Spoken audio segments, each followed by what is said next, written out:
Hello and welcome. This is ASO TV News. Many thanks for joining us. I am Tina Oje Achu. The headlines.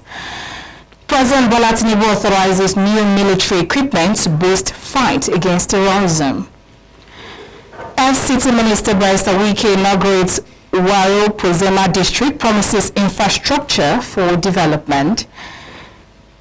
FCT administration to adopt Child Nutrition Fund and implement 6-month maternal leave for nursing mothers. The Nigeria State Investigation Bureau releases preliminary report on Arik Air aircraft incident. And on business, the Central Bank of Nigeria highlights gains of financial sector reforms, projects, signs of economic progress. And now the news in detail. President Bola Tinubu has authorized the procurement of additional military equipment to bolster the armed forces campaign against insurgency and terrorism. The president gave the authorization when he met with the leaders of Nigeria's defense and security agencies.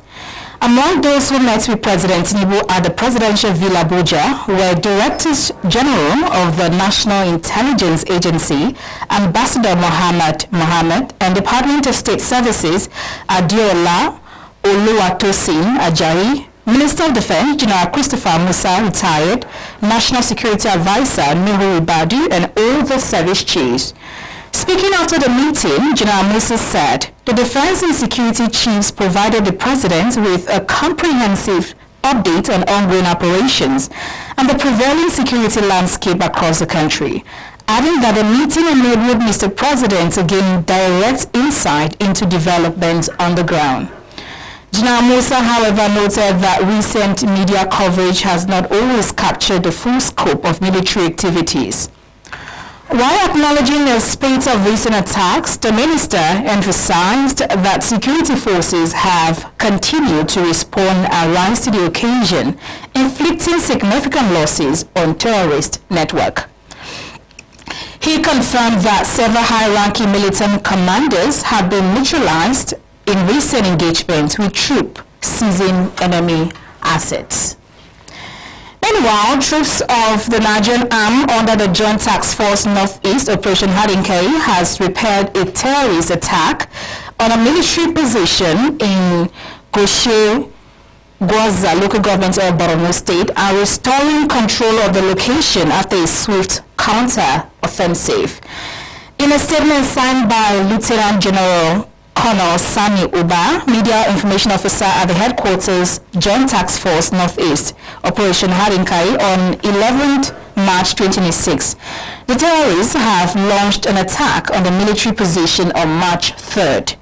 According to the statement, reinforcement teams drawn from the forward operating base in Poka and the 151 Battalion were immediately mobilized to support troops at the location. The statement said during the reinforcement operation, the leading mine-resistant ambush-protected vehicle encountered an improvised explosive device which damaged 2 tires. Undeterred, troops continued the advance to the location. It added that a special reinforcement team led by the commander of the 26th Task Force Brigade in Goza under Sector 1 of Operation Hadinkai, Brigadier General Nasiruddin Abdullahi, later arrived at the scene and coordinated a counterattack that forced the terrorists to withdraw from the area. During the exchange of fire and subsequent pursuit of fleeing insurgents, troops recovered 3 AK-47 rifles and a general-purpose machine gun barrel. The statement further noted that the air component of Operation Hadinkai provided heavy air support during the operation, neutralizing several of the terrorists. Another minister of the Federal Capital Territory, Barrister Nyesom Wike, has opened Waro Pozema as the first new district created under his administration and pledged to provide the infrastructure needed to enable residents and developers move in and begin development. Dr. Wike said these after inspecting ongoing projects across the Federal Capital Territory, saying the FCT administration would work with relevant agencies to provide basic infrastructure in the district located in Cadastral Zone D16. He said the administration would consult the Federal Capital Development Authority to determine the next steps, including whether the project will be captured in the 2026 budget, assuring that effort will be made to open up the district for development. When you say what motivates us is service. For the president to have confidence in you, to give you an assignment that you have no choice but to be committed to the job. I mean, you can see why it is difficult for anybody to defeat Mr. President in FCT. It is very, very difficult. You can see with your eyes. So I'm very happy. The motivation is because Mr. President has given us enough support. And with that, why would you not be motivated when the appointer is giving you all the necessary support? So, and then about the new district, well, that will find out from the FCT or the STD coordinator what they have in mind, whether it's in the 2026 budget. Don't worry. I know you have land. We'll do everything we can to open up this way so that people can also move in there.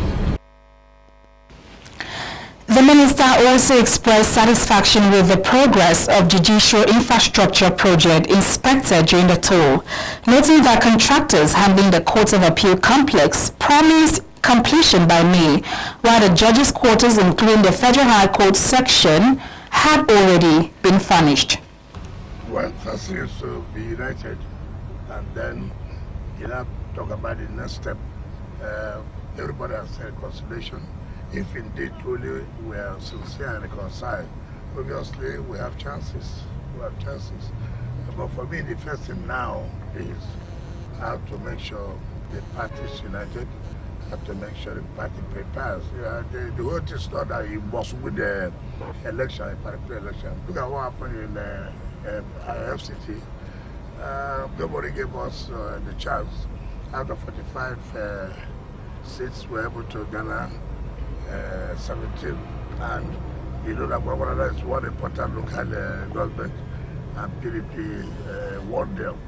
So for me, I believe in sincerity. Of course, we are going through our convention, which is 29th and 30th of this month. So after the convention, we'll not talk about the next thing, but the convention will hold. The minister added that the project comprises 10 duplexes for the Federal High Court, 20 for the FCT High Court, and 10 for the Court of Appeal, which will be inaugurated during the 3rd anniversary of President Bola Ahmed Tinubu in office. The FCT administration has demonstrated resolve towards reversing malnutrition and ensuring nursing mothers get sufficient time to cater for newly born children through policy implementation guided by relevant stakeholders. This was the key message in a breakfast meeting held with UNICEF, civil society scaling up nutrition in Nigeria, and other key stakeholders on the adoption of the Child Nutrition Fund and implementation of 6-month maternity leave in the Federal Capital Territory. Harris Sidi Sirajo reports.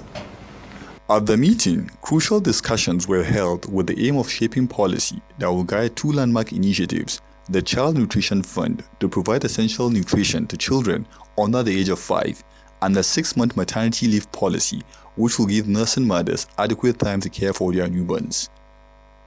Speaking at the event, the representative of the Mandate Secretary, Economic Planning, Revenue Generation and Public-Private Partnership Secretariat, EPRGPPS, Jibril Magaji-Wudil, said the FCT Minister Nyesom Wike has ensured the release of sufficient resources to tackle child malnutrition in the FCT. The Minister has graciously approved resources to ensure that the FCT have gone far beyond what is being expected within the time frame, so that this food and nutrition program has been made successful in the FCT. On his part, the Senior Technical Assistant to the Mandate Secretary EPRGPPS, Sir O.M. Jonah Use, shed more light on what the FCT administration has done so far towards guaranteeing proper nutrition in the territory. The minister graciously approved the establishment of the Department of Food and Nutrition in the FCT, which was not there before. And without that department, FCT will not be able to do. And after that declaration, and so last year, the budget. Country that has the highest burden of malnutrition in Africa, even more than Sudan, that is war-torn. And globally, we are second largest country, or the country with the second largest cases of malnutrition, which is an irony for a country like Nigeria. Experts presented compelling data highlighting the critical role of proper nutrition in driving national development. Discussions centered on strategies to tackle malnutrition, improve maternal care, and emphasize the need for collaborative efforts to implement effective health policies. For ASO Television News, I am Haris Sidis Raju. The Federal Ministry of Health and Social Welfare has begun the state-level implementation of the National Policy on Cosmetics, Safety and Health, starting with the stakeholder engagement in Lagos State. The policy, which will be implemented over a 5-year period, is designed to sanitize the cosmetics industry and address rising health risk linked to toxic substances found in some cosmetic products. Representing the Minister of Health and Social Welfare, Mohammed Patti, the Director of the Cosmetic Safety Management Program at the Federal Ministry of Health, Paul Okaku, said the federal government is committed to developing strong regulations that would guide cosmetic production and ensure compliance across the country. He said the initiative will strengthen regulation of cosmetic production and distribution, improve product labeling, and raise public awareness about the potential health dangers associated with unsafe cosmetic products. Also speaking, the head of Department of the Cosmetics and Household Products Division of NAFDAC, Ikenna Isofo, who represented the agency's Director General, Mojisola Adeyeye, stressed the agency's determination to sanction individuals and companies that violate cosmetics safety guidelines. On the part of the Lagos State Government, the Director of Pharmaceutical Services at the Lagos State Ministry of Health, Dr. Olawale Polili, who represented the Permanent Secretary, Dr. Dayo Olajide, said the state would review the policy with a view of domesticating and implementing it.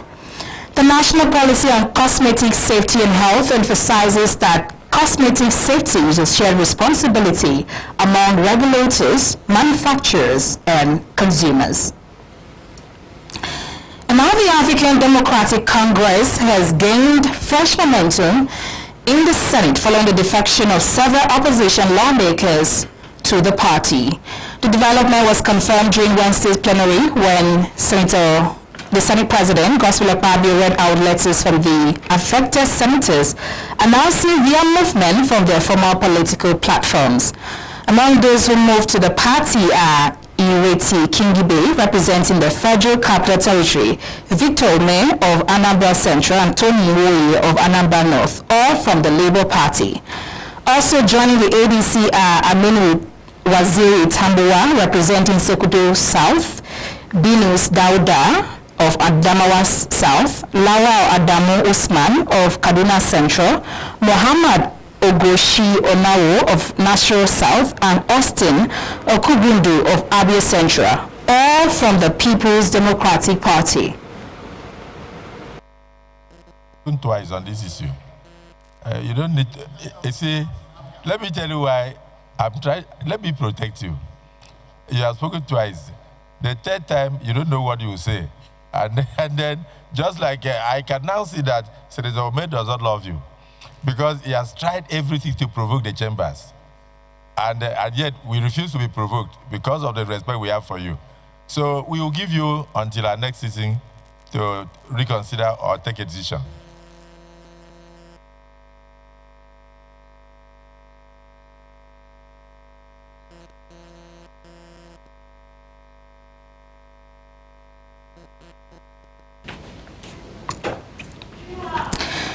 But proceedings took a dramatic turn when Senator Eyinaya Abaribe, representing Abia South, announced his intention to leave the All Progressives Grand Alliance for the ADC.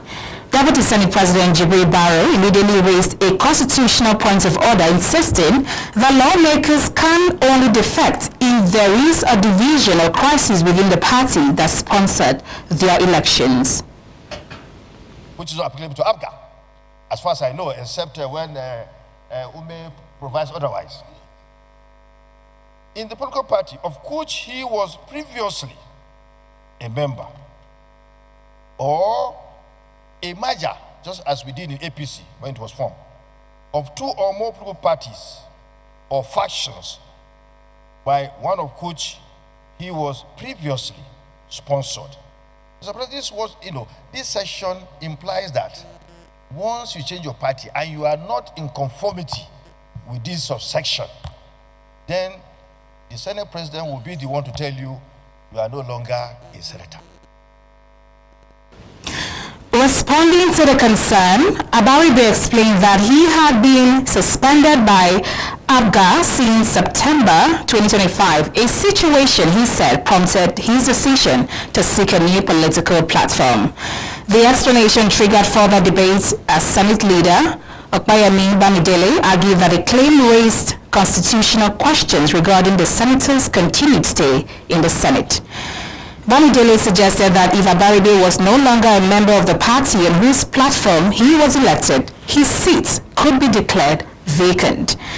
In his ruling, Senator Godswill Akpabio asked Abaribe to reconsider his position and return to the chamber with a clearer stance at the next Senate sitting. You are watching ASO Television News. You can watch us live on DSTV channel 392, also Star Times TV channel 127 and Free TV channel 507. We are also on the UHF band on channel 38. Still to come, Nigeria Safety Investigation Bureau releases preliminary reports on Arik Air aircraft incident. Stay with us for details of these and more stories shortly. We were warned about this marriage. Because we did not listen, a young maiden is dead. Nana, come here. Hi. Why do you speak so freely with a stranger from Ajani? We were just talking about offering Ojigijage a seat on the council. God be praised. Negodo say Oko Sisi. He has 2 wives. So why are you making it look like it is a big deal?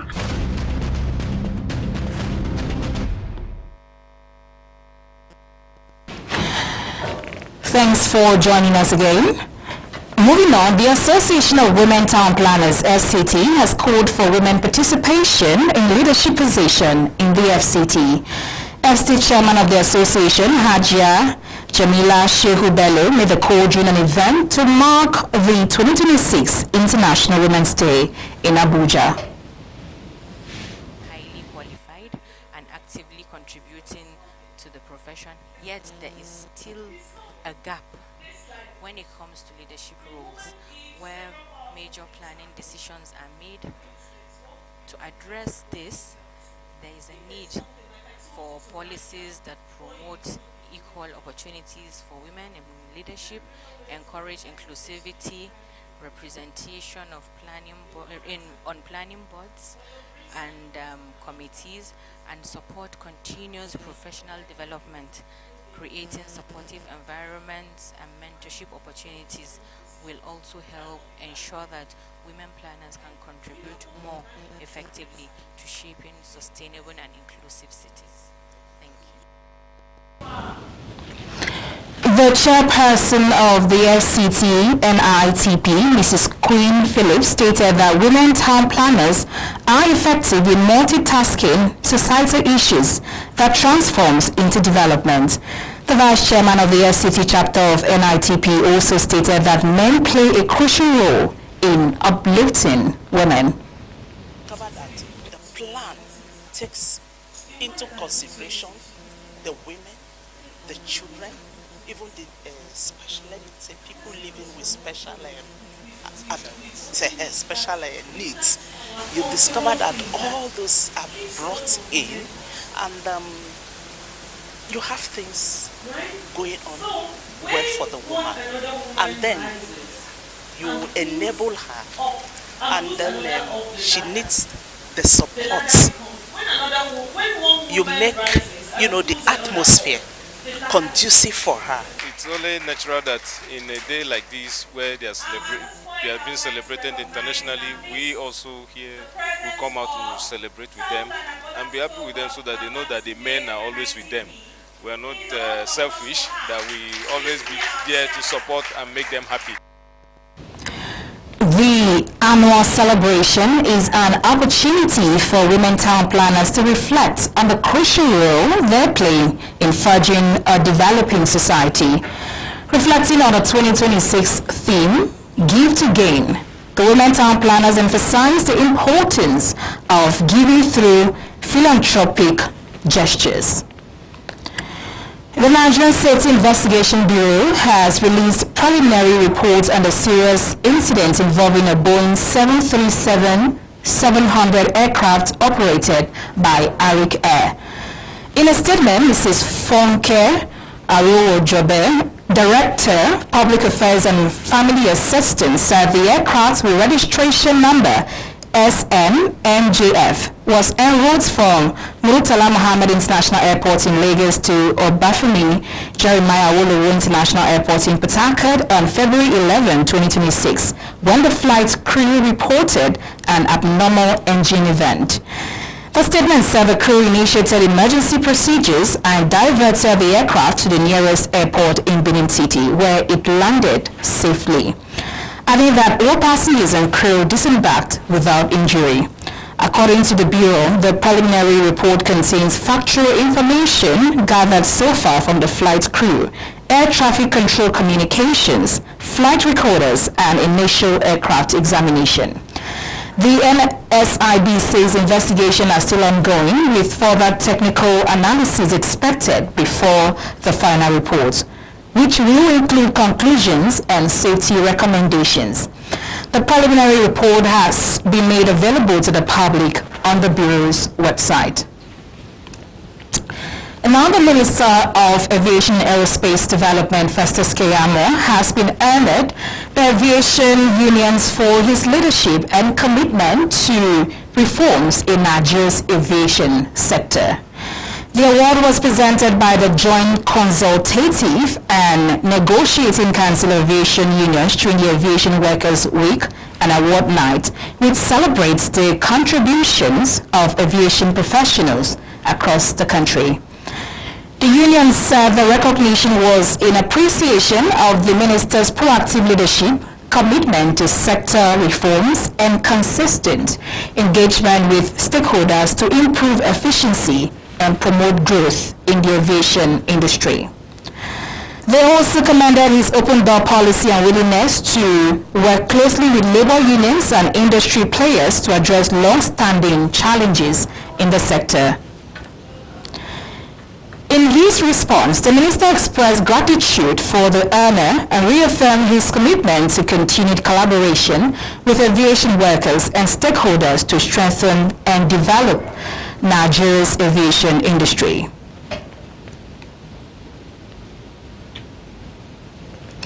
And now the newly posted Permanent Secretary of the Federal Ministry of Aviation and Aerospace Development, Mahmoud Adam Kambari, has officially assumed duty at the ministry's headquarters in Abuja. Speaking during the handover ceremony, Kambari called for stronger collaboration among staff to improve efficiency and productivity within the ministry, assuring workers of an open-door leadership style that promotes transparency, teamwork, and inclusiveness. The new permanent secretary also emphasized staff welfare as a top priority and urged employees to embrace digital transformation, announcing plans to implement the enterprise content management and performance management systems to enhance operations. Kambari pledged to build on the achievements of his predecessor, Yakubu Adam, with focus on professionalism, staff development, and institutional growth. In his remarks, Kofamata commended the ministry's workforce for their dedication and urged them to extend the same cooperation for the new leadership to sustain progress in the aviation sector. The event featured the formal signing of the handing over and taking over documents between the outgoing and incoming permanent secretaries.